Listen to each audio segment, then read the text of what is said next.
밤 10시 43분이었다. 경기도 용인시 처인구 외곽 야산 인근에 자리 잡은 단독저택에서 비명소리가 들렸다는 신고가 112에 접수됐다. 신고자는 저택 인근을 산책하던 주민이었고 그는 담장 너머로 짧고 날카로운 소리를 들었다고 했다. 경찰이 도착했을 때 저택의 내부 조명 대부분은 꺼져 있었고 오직 2층 서재 창문에서만 불빛이 새어나오고 있었다. 서재 문은 안에서 잠겨 있었다. 경찰이 문을 강제로 열고 들어갔다. 백재원은 의자에 앉은 채 죽어 있었다. 등 쪽으로 칼 한 자루가 꽂혀 있었다. 그것은 서재 선반에 전시되어 있던 조선시대 단도였다.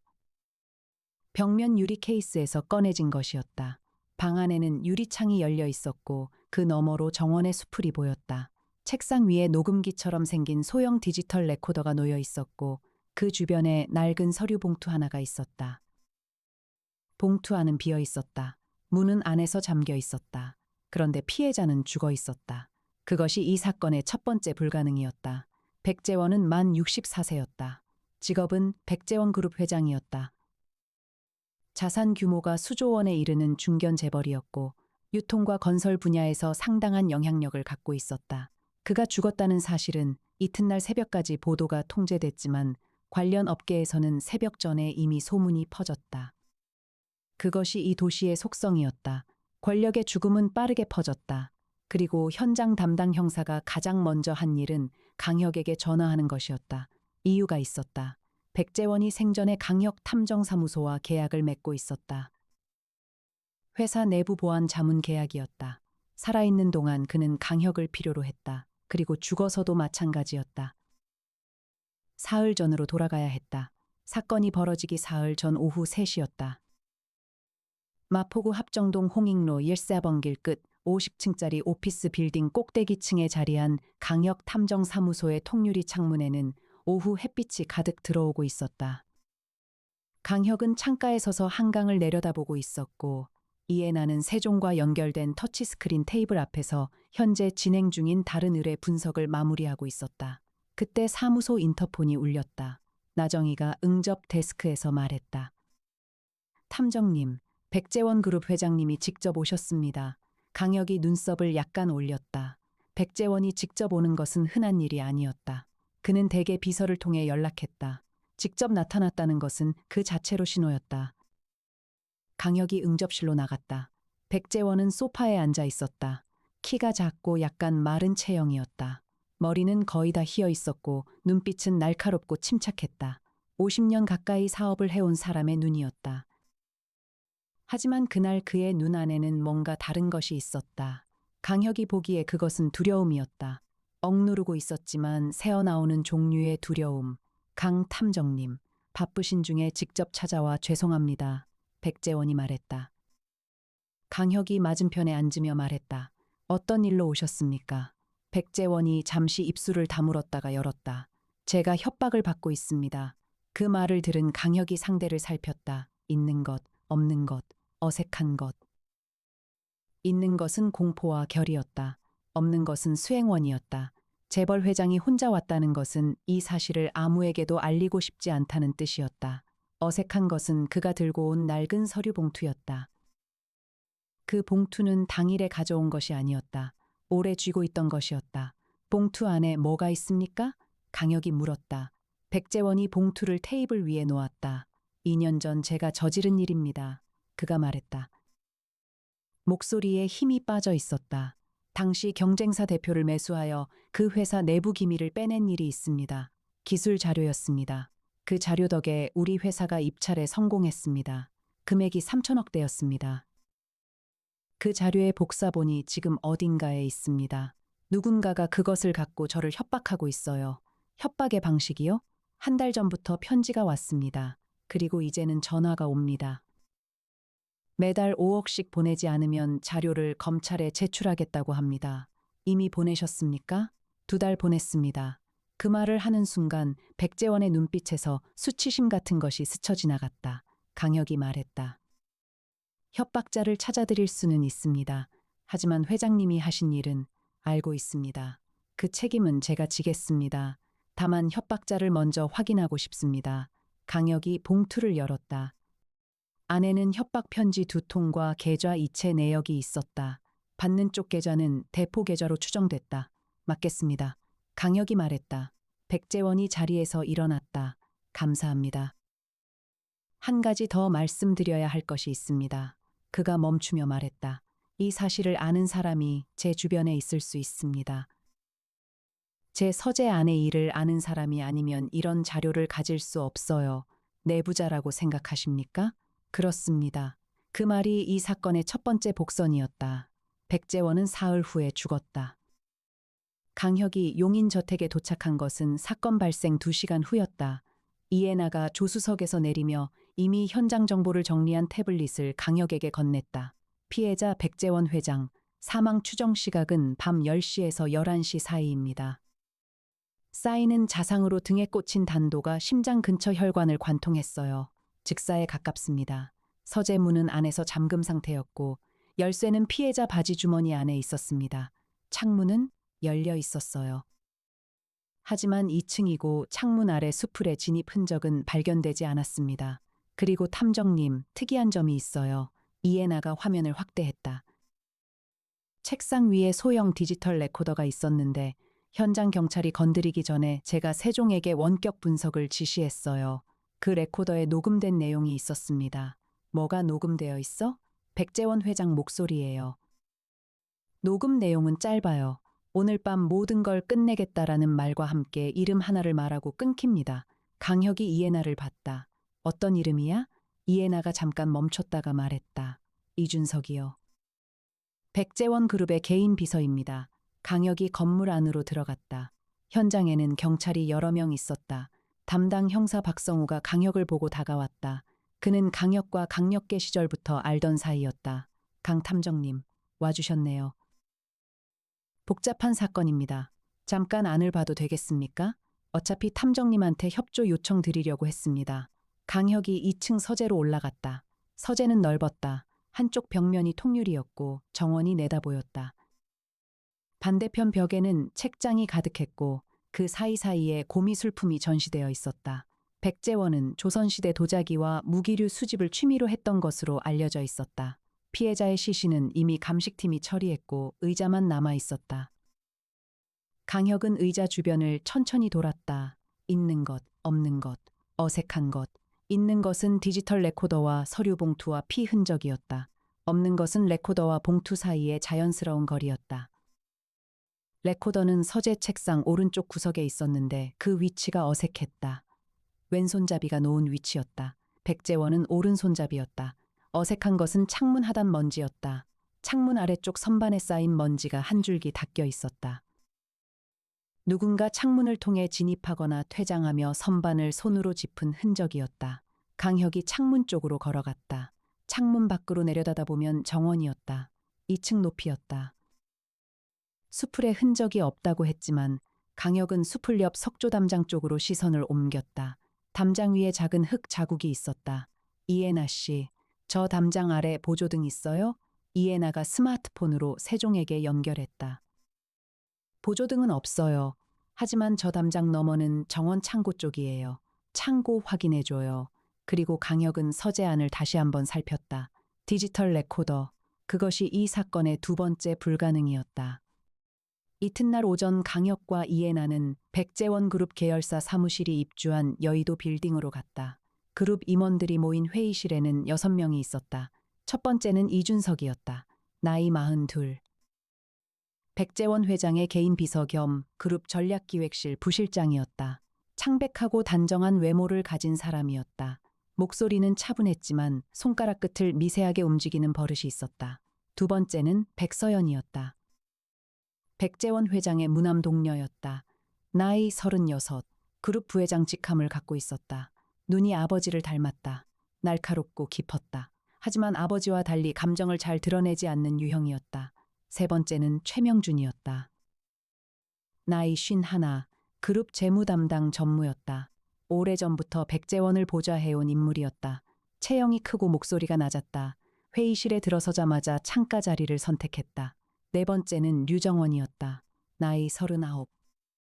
그룹 법무팀장이었다. 사법고시 출신이었고 말이 정확했다. 서류 뭉치를 항상 옆에 두었다. 5번째는 오태식이었다.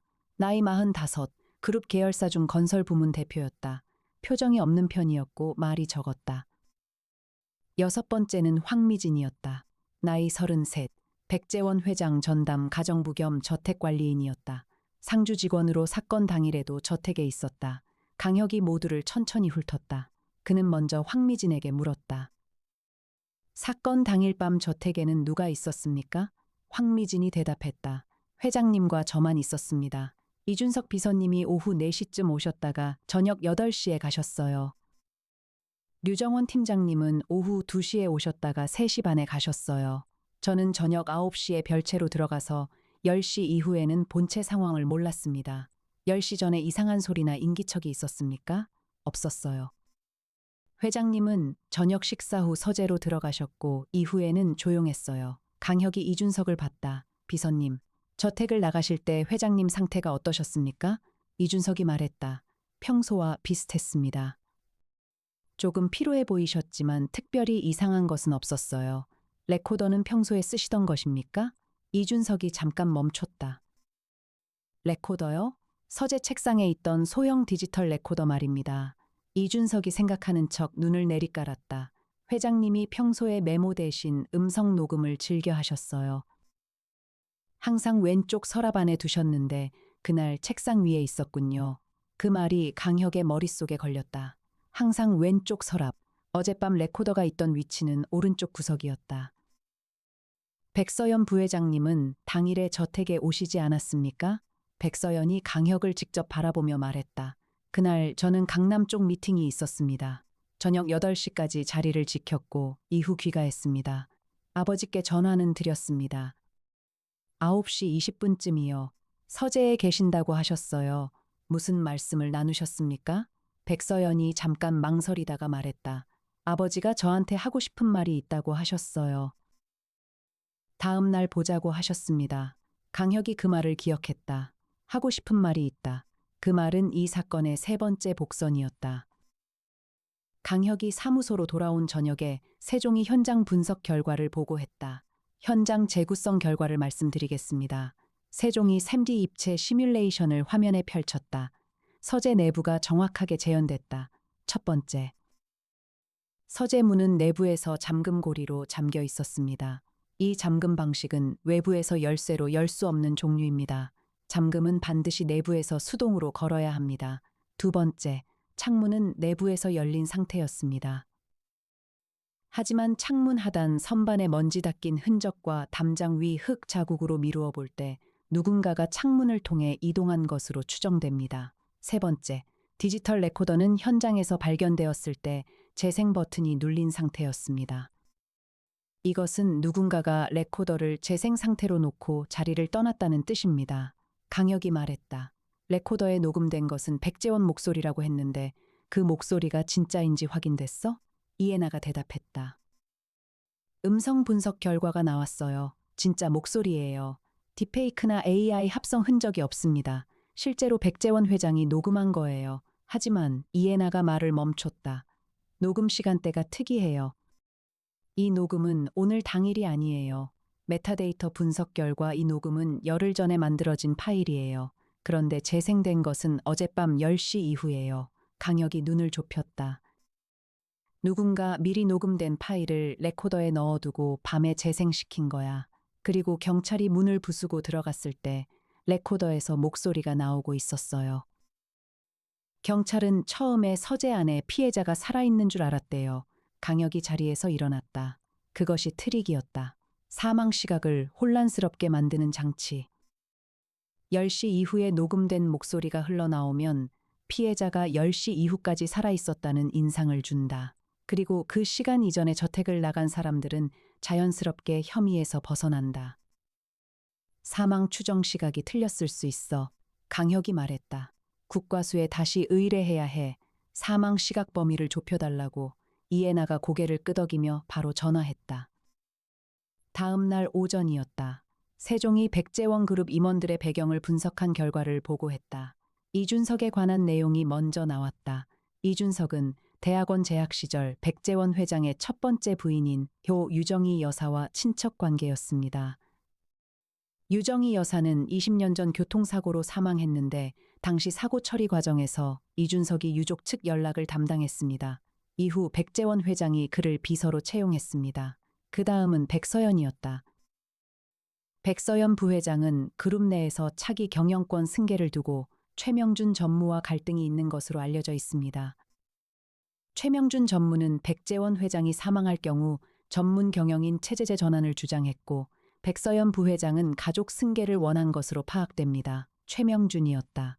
최명준 전무는 3년 전부터 별도 법인을 운영 중인 것이 확인됩니다. 그 법인의 자금 흐름이 백재원 그룹 계열사와 연결되어 있습니다. 규모는 정밀 분석이 필요하지만 최소 수십억 이상으로 추정됩니다. 류정원이었다. 류정원 팀장은 사건 이틀 전 이준석과 별도 미팅을 가진 것이 확인됩니다. 장소는 강남구 논현동 카페였고 미팅 시간은 약 2시간이었습니다. 내용은 확인되지 않습니다. 오태식이었다. 오태식 대표는 최근 그룹 계열사 건설 부문 입찰 과정에서 백재원 회장으로부터 경고를 받은 사실이 있습니다. 내부 기밀 자료 일부가 경쟁사로 유출된 것과 관련된 경고였습니다. 강혁이 천천히 정리했다. 내부 기밀 유출. 백재원이 자신을 협박한 자료를 내부 사람이 갖고 있다고 했다. 그리고 오태식이 내부 기밀 유출로 경고를 받은 사람이었다. 오태식이 협박자야 이해나가 말했다. 가능성은 있어요. 하지만 탐정님. 협박받는 편지가 2달 전부터 왔다고 했잖아요.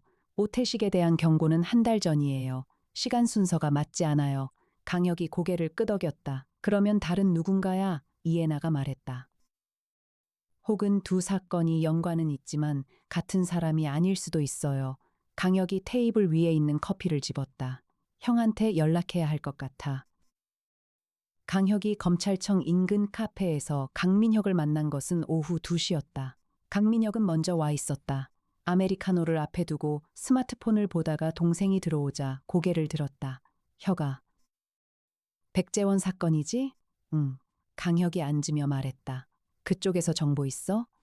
강민혁이 스마트폰을 테이블에 뒤집어 놓으며 말했다. 우리 쪽에서 백재원 관련 수사를 시작하려던 참이었어. 기술 자료 불법 취득 관련 것 말이야. 내부 제보가 있었거든. 강혁이 눈을 들었다. 제보자가 누구야? 강민혁이 낮게 말했다. 익명이야. 근데 제보 내용의 정확도가 높아서 내부 사람으로 보고 있어. 그 제보가 언제였어? 2달 전. 강혁이 잠시 생각했다. 2달 전. 협박 편지가 시작된 시점과 일치했다. 그것은 협박자와 제보자가 같은 사람일 수 있다는 뜻이었다. 아니면 연관된 사람이거나. 형, 그 제보 내용 구체적으로 뭐야? 2년 전 입찰건 관련해서 내부에서 자료를 유출한 사람 이름이 적혀 있었어. 누구야? 강민혁이 말했다. 이준석이야. 강혁이 커피잔을 내려놓았다. 이준석.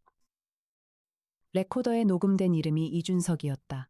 피해자가 죽기 전 남긴 마지막 음성에 그 이름이 있었다.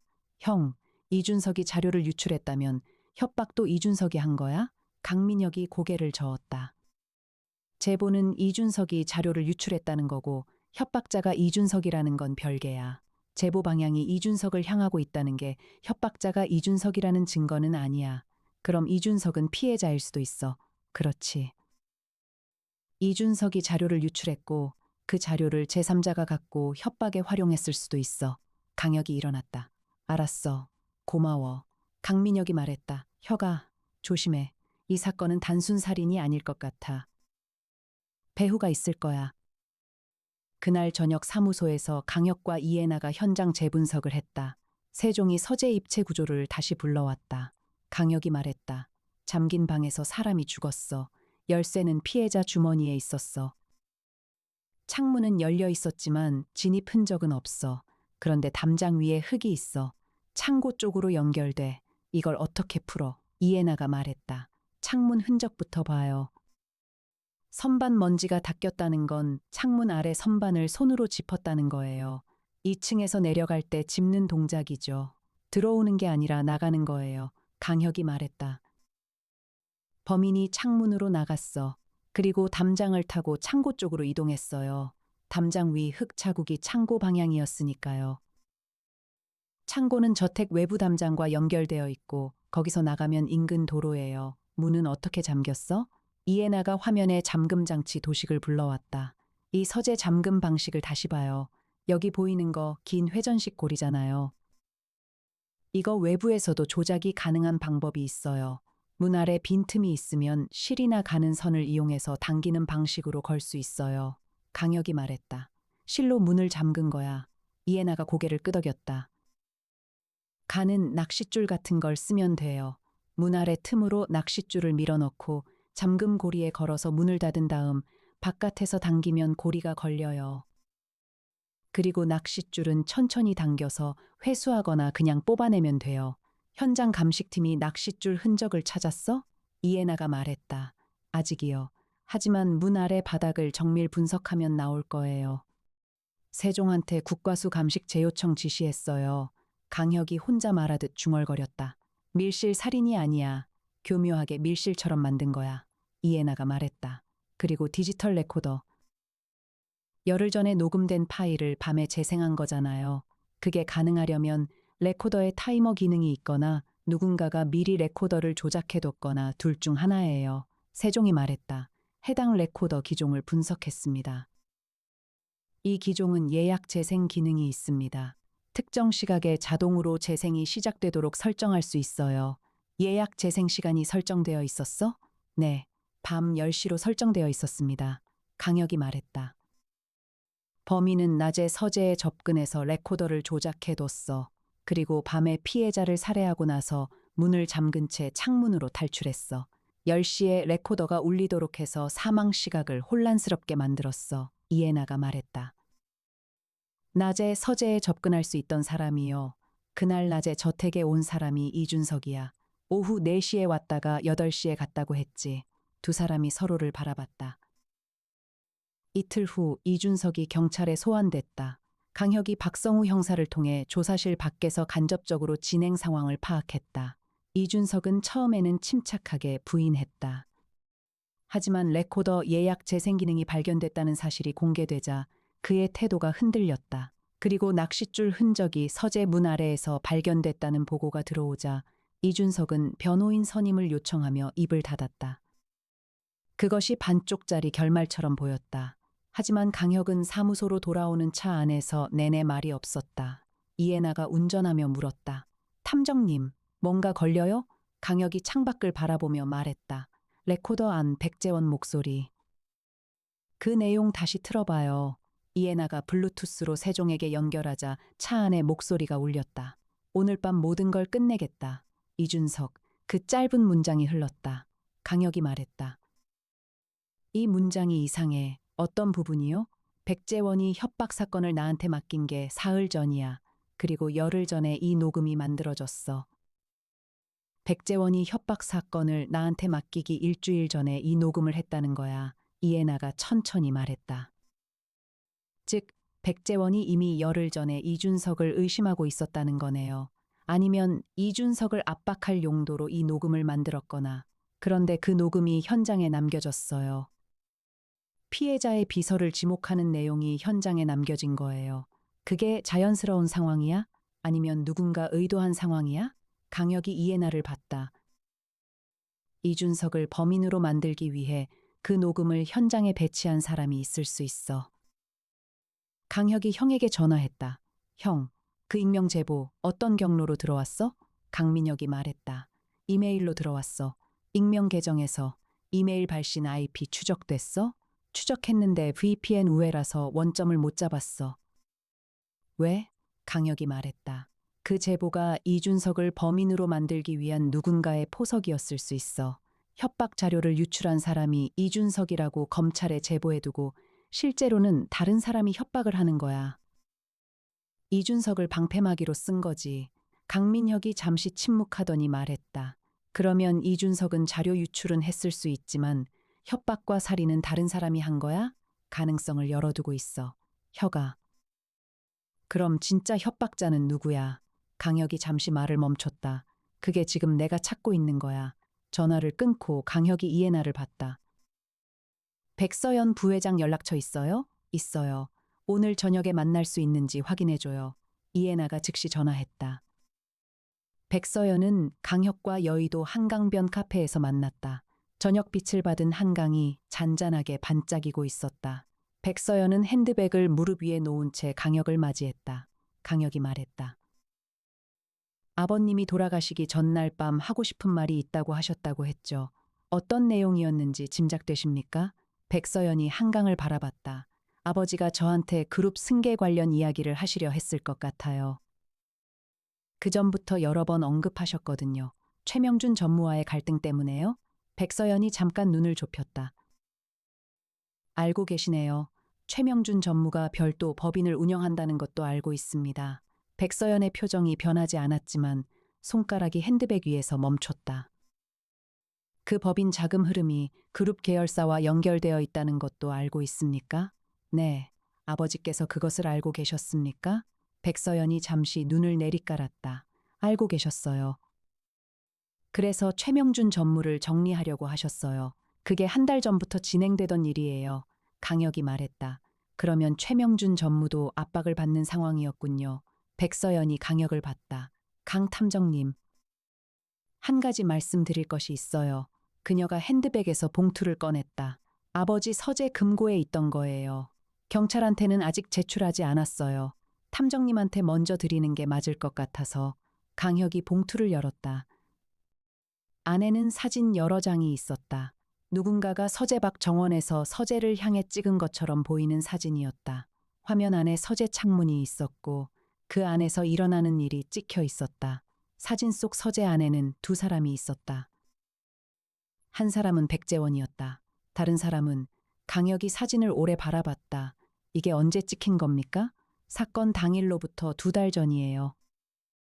사진 파일 원본이 금고 안에 있었는데 아버지가 인화해서 넣어두셨어요. 사진 속 두 번째 인물은 이준석이 아니었다. 류정원이었다. 강혁이 사무소로 돌아와 이해나에게 사진을 건네며 말했다. 류정원이 사건 당일 낮에 저택에 왔어요. 2시에 왔다가 3시 반에 갔다고 했죠. 그런데 이 사진이 2달 전이야. 이해나가 사진을 분석했다. 사진 속 두 사람 사이에 뭔가가 오가고 있어요. 류정원이 백재원에게 서류를 건네고 있어요. 그 서류가 뭔지 알 수 있어? 이해나가 세종에게 사진 화질을 개선하도록 했다.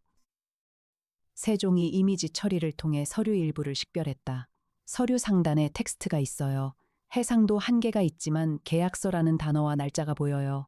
2달 전 날짜예요. 류정원이 법무팀장이야. 계약서를 갖고 왔을 수는 있어. 그런데 강혁이 말했다. 류정원이 이틀 전에 이준석과 2시간짜리 미팅을 했어. 사건 이틀 전에. 이해나가 고개를 들었다. 그 미팅이 중요하네요. 류정원과 이준석이 무슨 이야기를 했는지 알아내야 해. 이해나가 즉시 세종에게 논현동 카페 주변 CCTV 분석을 요청했다. 세종이 보고했다. 해당 카페 인근 CCTV에서 이준석과 류정원이 진입하는 영상이 있습니다. 그리고 진입 10분 전에 다른 인물이 카페에 먼저 들어간 것이 확인됩니다. 누구야? 세종이 얼굴 인식 분석을 돌렸다. 최명준입니다. 강혁이 눈을 좁혔다. 3명이 만났어. 3명이 같이 만났다는 사실을 확인한 강혁은 그날 밤 사무소에서 오래 앉아 있었다. 이준석, 류정원, 최명준, 이 3사람에게는 각각 동기가 있었다. 이준석은 자료 유출 사실이 들킬 경우 형사처벌과 해고를 피할 수 없었다. 류정원은 백재원이 최명준을 정리하는 과정에서 그룹 내 법적 처리를 담당해야 했는데 그 과정에서 자신도 위험에 처할 수 있었다. 최명준은 별도 법인 관련 횡령 혐의로 수사받을 처지였다. 3사람 모두 백재원이 살아있으면 끝이었다. 그런데 강혁의 머릿속에서 계속 걸리는 것이 있었다. 레코더에 녹음된 목소리. 오늘 밤 모든 걸 끝내겠다. 이준석.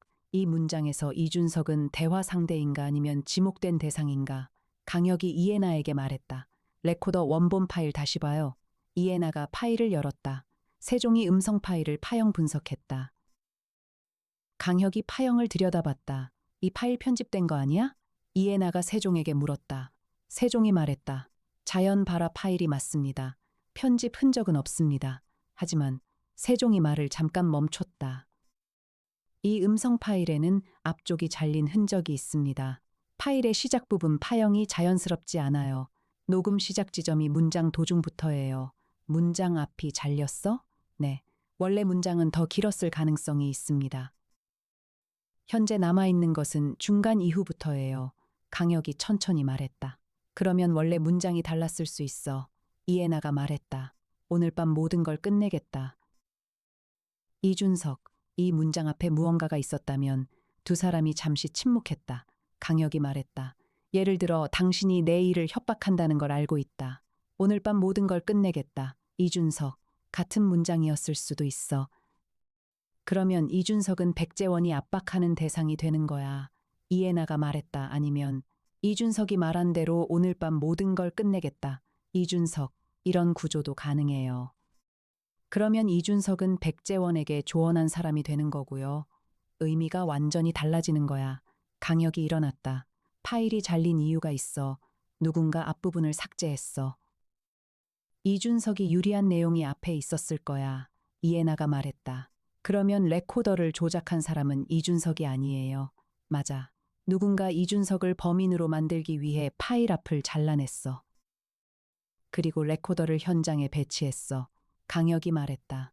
백재원이 이 녹음을 만든 건 이준석과의 사적인 대화를 기록해둔 거야. 그게 어떤 경로로 범인의 손에 들어갔어. 이해나가 말했다. 가장 쉽게 접근할 수 있는 사람이요. 두 사람이 다시 침묵했다. 서재 서랍 안에 레코더를 평소에 넣어뒀다고 이준석이 말했어. 강혁이 말했다. 서재 서랍 안에 자유롭게 접근할 수 있는 사람이 범인이야. 강혁이 박성우 형사에게 전화했다. 이준석 외에 사건 당일 저택에 온 사람 목록 다시 확인할 수 있어요? 박성우가 말했다. 황미진 증언에 나온 사람들이 다예요. 이준석이랑 류정원. 그 외에는 없어요. 황미진이 직접 확인한 거야요? 저택 CCTV 기록도 있어요. 입구에 설치된 카메라 영상에 나와요. 안쪽 CCTV는요? 서재 쪽? 그쪽 카메라는 사건 당일 기록이 없어요. 저장 장치에 오류가 있었대요. 강혁이 말했다. 오류가 있었다고요. 네, 외부 충격으로 저장 카드가 손상됐다고 나왔어요. 강혁이 전화를 끊었다. 내부 CCTV가 손상됐다는 것은 인위적인 조작일 가능성이 있었다. 저장 카드를 직접 꺼내거나 손상시키는 것은 저택 내부를 잘 아는 사람만 할 수 있는 일이었다. 강혁이 이해나에게 말했다. 황미진을 다시 만나야 해. 황미진을 만난 것은 다음 날 오전이었다. 강혁이 사무소 응접실에서 그녀를 마주봤다. 황미진은 33이었다. 조용하고 단정한 사람이었다. 표정이 잘 드러나지 않았고 말이 간결했다. 강혁이 물었다. CCTV 저장 장치 관련해서 사건 당일 전후로 누군가 손댄 것을 보신 적 있습니까? 황미진이 말했다. 없어요. 내부 CCTV 장치가 어디 있는지 알고 계셨습니까? 아니요. 강혁이 말했다. 황미진 씨. 사건 당일 밤 9시에 별채로 들어갔다고 하셨는데 그 이후에 본체를 방문한 적이 없으십니까? 황미진이 잠시 대답하지 않았다. 강혁이 그 침묵을 읽었다. 있으셨군요. 황미진이 고개를 들었다. 9시 반쯤에 잠깐 본체 주방에 들어갔어요. 회장님이 드시다 남긴 과일을 냉장고에 넣으러요. 그때 서재 불이 켜져 있었어요. 서재 안에서 소리가 났습니까? 아니요. 조용했어요. 강혁이 말했다. 그 시간대가 중요할 수 있어요. 사망 시각이 10시보다 훨씬 이를 수 있거든요. 황미진이 강혁을 조용히 바라봤다. 한 가지 더 물어봐도 될까요? 강혁이 말했다. 사건 당일 오후에 저택에서 류정원 팀장을 보신 것 외에 다른 사람을 보셨습니까? 이준석 비서 외에. 황미진이 잠시 망설이다가 말했다. 최명준 전무님이 오셨어요.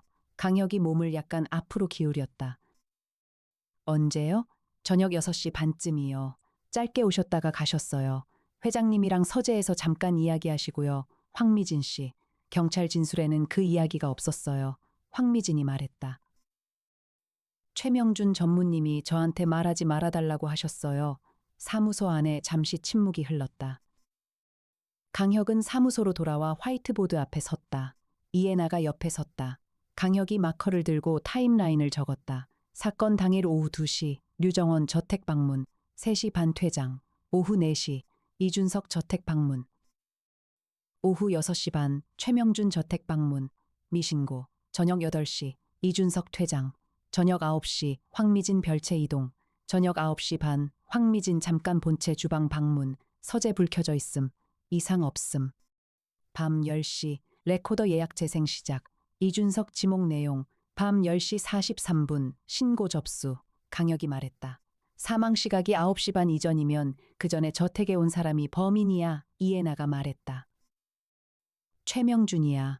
아직 확신할 수 없어. 국과수 정밀 사망 시각 분석 결과 기다려야 해. 그날 저녁 국과수에서 연락이 왔다. 송태풍 박사가 직접 분석에 참여했다. 그가 강혁에게 말했다. 사망 추정 시각을 좁혔습니다. 시신의 체온 강화 속도와 경직 정도를 정밀 분석한 결과 사망 시각은 밤 8시 반에서 9시 반 사이입니다. 10시 이후는 아닙니다. 강혁이 말했다. 8시 반에서 9시 반 사이. 이준석은 8시에 저택을 나갔다. 9시 반에 황미진이 본체에 들렀을 때 서재에 불이 켜져 있었다. 하지만 피해자는 이미 그 전에 죽어 있었다. 그 시간대에 저택에 남아있던 사람은 강혁이 화이트보드에 동그라미를 쳤다. 최명준, 그리고 황미진. 황미진은 9시에 별채로 들어갔다. 최명준은 6시 반에 왔다가 언제 갔는지 확인되지 않았다. 최명준이 6시 반에 와서 피해자를 살해하고 그 이후에 탈출했어. 레코더는 그 전에 조작해뒀어. 서랍 안에 있는 레코더를 미리 조작해두는 것은 여러 번 저택에 드나든 사람이면 가능해. 이해나가 말했다. 낚싯줄 트릭도, 담장을 타고 나가는 것도 가능해. 키가 크고 체형이 단단한 사람이야. 이해나가 말했다. 이준석과 류정원, 그리고 최명준이 사건 이틀 전에 만났어요. 그 미팅에서 무슨 이야기가 나왔는지 알아야 해요. 이제 알 수 있어. 강혁이 말했다. 강혁이 강민혁에게 전화했다. 형, 최명준 계좌 압수수색할 수 있어? 혐의가 있어야지. 별도 법인 횡령 혐의 있어. 그리고 살인 혐의 추가로. 강민혁이 잠시 말이 없었다. 혀가. 확실해? 사망 시각이 좁혀졌고 최명준이 그 시간대에 저택에 있었어. 황미진 증언이 있어. 그리고 레코더 조작도 최명준이야. 증거 확보를 위해서 계좌가 필요해. 강민혁이 말했다. 알았어. 움직여 볼게. 그런데 그 순간 강혁의 스마트폰에 이해나의 메시지가 왔다.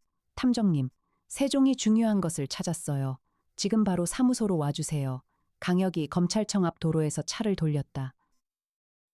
사무소로 돌아왔을 때 이해나가 화면 앞에 서 있었다. 세종이 사건 당일 최명준 차량의 이동 경로를 추적했어요. 강혁이 화면을 봤다. 최명준의 차량은 저녁 6시 반에 저택 인근 도로에서 인식됐다. 그것은 이미 알고 있었다. 하지만 차량이 나가는 기록은 언제야?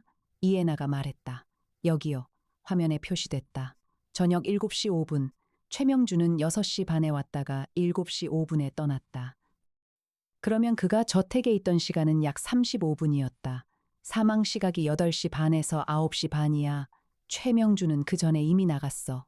이해나가 말했다. 네, 그래서요. 강혁이 굳었다. 최명준이 아니야. 이해나가 말했다. 탐정님, 타임라인을 다시 봐요. 이해나가 화이트보드 앞으로 걸어갔다. 이준석이 8시에 저택을 나갔어요. 그런데 저택 외부 CCTV를 다시 분석했어요. 이해나가 화면을 바꿨다. 이준석의 차량이 정문을 나가는 영상은 8시예요. 맞아요. 하지만 탐정님, 이준석의 차량이 나가고 30분 후에 다시 저택 인근 골목에서 포착됐어요. 화면에 이준석 차량의 영상이 나왔다. 저택 정문에서 200m 떨어진 골목, 저녁 8시 30분, 강혁이 화면을 오래 바라봤다. 이해나가 말했다. 이준석이 정문으로 나간 후 차를 골목에 세워두고 담장을 타고 다시 들어온 거예요. 담장 위 흙 자국, 창고 쪽에서 정원으로 연결되는 그 경로, 그게 이준석이 쓴 거예요. 강혁이 말했다. 레코더 조작은? 이해나가 말했다. 낮에 저택에 머문 시간 동안 서재 서랍에서 레코더를 꺼내서 조작하고 다시 넣었어요. 이준석은 서재 서랍 안을 잘 아는 사람이니까요. 그리고 예약 재생을 10시로 설정해두고 그 다음 낚싯줄을 문 아래 세팅해두고 그리고 저녁에 다시 들어와서 피해자를 살해하고 낚싯줄로 문을 잠그고 창문으로 나갔어요. 백재원이 이준석을 협박자로 의심하고 있었던 건 아는 거야? 이해나가 말했다. 알고 있었어요. 그래서 먼저 움직인 거예요. 레코더에 있는 목소리 파일 앞을 자른 것도 이준석이에요. 원래 파일에는 백재원이 이준석에게 내가 나를 협박한다는 것을 알고 있다. 오늘 밤 결판을 낼 것이다라는 내용이 있었을 거예요. 그게 자신에게 불리하니까 앞을 잘라낸 거예요. 그러면 협박자는 이준석이야. 이해나가 고개를 끄덕였다. 이준석이 자료를 유출하고 그 자료로 직접 백재원을 협박했어요. 백재원이 그것을 알아채고 압박하려 하자 먼저 살해한 거예요. 강혁이 천천히 말했다. 류정원, 최명준과 이준석이 이틀 전에 만난 건 이해나가 말했다. 아마도 공모는 아닐 거예요. 각자 다른 이유로 백재원을 두려워하는 사람들이 이런저런 이야기를 나눈 자리였을 거예요. 거기서 이준석이 자신의 계획을 최종 결심한 것으로 보여요. 강혁이 긴 시간 말이 없었다. 이준석은 그로부터 이틀 후에 체포됐다. 강혁이 제공한 차량 이동 기록과 담장 흙 분석 결과 그리고 레코더 파일 편집 흔적이 결정적 증거였다. 국과수의 정밀 사망 시각 분석이 이준석의 알리바이를 무너뜨렸다. 조사 과정에서 이준석은 처음에는 부인했다. 하지만 레코더 파일 원본 복원 결과가 나오자 그는 입을 닫았다. 세종이 손상된 레코더 파일에 원래 데이터를 복구하는 데 성공했다. 원본 파일에는 강혁이 추정한 대로 더 긴 문장이 있었다. 이준석, 너가 나를 협박해온 것을 알고 있다. 2달 동안 10억을 빼간 것도 알고 있다. 오늘 밤 모든 걸 끝내겠다. 이준석. 네가 어떤 선택을 하든 내일 아침 검찰에 제출한다. 이준석은 죽기 전 백재원이 그에게 주는 최후 통첩을 녹음해뒀던 것이었다. 이준석은 그 파일이 레코더에 있다는 것을 알고 앞부분을 삭제해서 자신이 피해자인 것처럼 보이도록 만들었다. 하지만 세종은 삭제된 데이터를 되살렸다. 이준석은 결국 자백했다. 그가 조사실에서 말했다. 저한테 선택지가 없었습니다. 회장님이 알아채신 순간 저는 끝이었어요. 그 말은 사실이었다. 하지만 그것이 살인의 이유가 될 수는 없었다. 최명준은 별도 법인 횡령 혐의로 수사를 받게 됐다. 류정원은 이 사건과 직접적인 연루는 없는 것으로 밝혀졌지만 자신이 알고 있던 내용을 은폐한 것이 문제가 됐다. 백서연은 그룹 경영권을 이어받았다. 강민혁은 이 사건에서 이준석의 기소를 직접 담당했다. 황미진은 자신이 최명준의 부탁으로 증언을 숨긴 것에 대해 경찰에 보충 진술을 했다. 그녀에게는 책임이 가볍게 귀속됐다. 사건이 마무리된 일주일 후 강혁은 사무소에서 창밖을 바라보고 있었다. 50층 유리창 너머로 한강이 보였다. 오후의 빛이 강 위에서 부서지고 있었다. 이해나가 커피를 들고 와 강혁 옆에 섰다. 탐정님, 이번 사건에서 처음부터 이준석을 봤다면 더 빨리 풀렸을 텐데요. 강혁이 말했다. 그래서 레코더 트릭이 효과가 있었어. 이준석이 피의자로 지목된 현장 증거가 있으면 오히려 이준석에게서 눈을 돌리게 돼. 자기 자신을 지목하는 증거를 만들어두는 건 역설적으로 가장 강한 알리바이야. 이해나가 말했다. 아가사 크리스티가 생각났어요. 왜요? 화자가 범인인 이야기요. 모든 걸 보여주면서도 숨기는 방식. 강혁이 이해나를 봤다. 이준석도 그랬어.